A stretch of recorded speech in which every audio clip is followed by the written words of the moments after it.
the next president of the United States. ঐতিহাসিক জয় নিয়ে নবনির্বাচিত প্রেসিডেন্ট ডোনাল্ড ট্রাম্প যখন বসতে যাচ্ছে যুক্তরাষ্ট্রের মসনদে, তখন মার্কিন কংগ্রেসের উভয় কক্ষের নিয়ন্ত্রণ থাকছে রিপাবলিকান পার্টির হাতে। এমন চিত্রই উঠে আসছে বেশ কয়েকটি প্রতিষ্ঠানের প্রদর্শিত ফলে।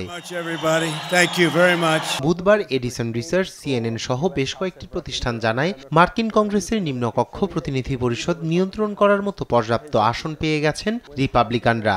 এডিসন রিসার্চের প্রদর্শিত ফল বলছে 435টি আসনের মধ্যে রিপাবলিকানদের নিয়ন্ত্রণে থাকবে অন্তত 218টি আসন। এর মধ্য দিয়ে যুক্তরাষ্ট্রের সরকারের দলটির একচেটিয়া নিয়ন্ত্রণ নিশ্চিত হলো।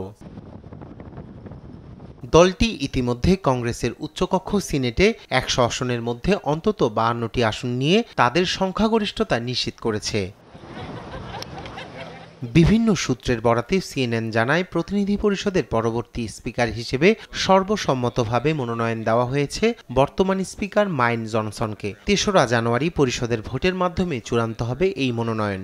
স্পিকার হিসেবে বহাল থাকতে তাকে পেতে হবে অন্তত 218টি ভোট।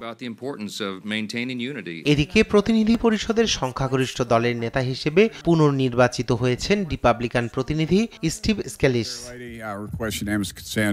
5 নভেম্বর অনুষ্ঠিত নির্বাচনে প্রেসিডেন্ট পদে জয় পেয়েছেন রিপাবলিকান প্রার্থী ডোনাল্ড ট্রাম্প। সিনেটেও সংখ্যাগরিষ্ঠতা নিশ্চিত করেছে দলটি। এখন প্রতিনিধি পরিষদও তাদের নিয়ন্ত্রণে যাওয়ায় নিজেদের এজেন্ডা বাস্তবায়নে তাদের সামনে আর বাধা হয়ে দাঁড়াতে পারবে না বিরোধী ডেমোক্র্যাটরা। ফলে ট্রাম্প তার নির্বাচনী প্রতিশ্রুতিগুলো সহজেই বাস্তবায়ন করতে পারবেন বলে ধারণা করছেন বিশ্লেষকরা। রায়হান কবি শুভ্র, নিউজ ডেস্ক, দেশ টিভি।